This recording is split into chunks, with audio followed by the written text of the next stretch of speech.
Charles Connick was, in my opinion, the greatest American stained glass artist of the 20th century. He was born in Springboro, Pennsylvania, about 90 miles north of Pittsburgh, and he became an accomplished artist. He then came to Boston, and it was in Boston that in 1909, 1910, he had a particularly formative experience which involved seeing some windows in the Church of the Advent. These windows were made by an Englishman called Christopher Wall. Connick writes about seeing these windows like some kind of conversion experience.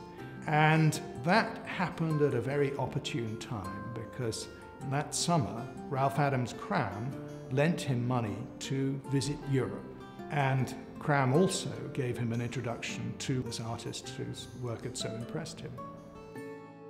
Connick's connection with MIT goes back to Cram. Cram was professor of architecture here. He adored the great windows of the European cathedrals, and that led him to promote anybody working in stained glass who was returning to what he thought were the fundamental principles.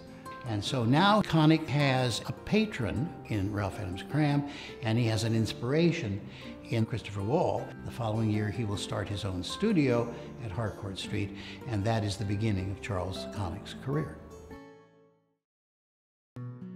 If one were thinking of some of the most important Connick windows, you'd start here in Boston with All Saints Church, which is a church designed by Ralph Adams Cram. Boston University, of course, the chapel there has an important set of Connick's windows.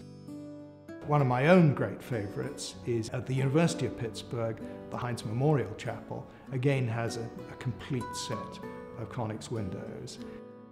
And undoubtedly the windows in St. John the Divine Cathedral in New York.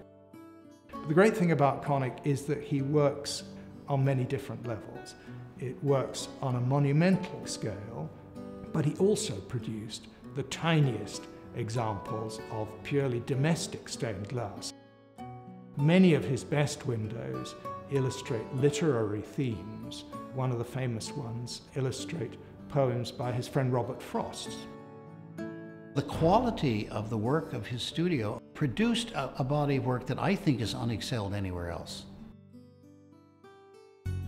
We don't think of MIT in terms of glass. We think of it in terms of architecture and engineering and a whole series of other kinds of things. But glass is a part of the DNA of this institution. Over the years, the Connick Foundation amassed a very large collection, and the connection between MIT and glass came up in the searching for a possible home, and the response was very welcoming and very supportive. The collection consists of a large part of the archival material of the studio, its working documents, but also a number of designs. Obviously, we have a lot of stained glass windows and paper art items, which are window designs to show the individual pieces of glass in each window.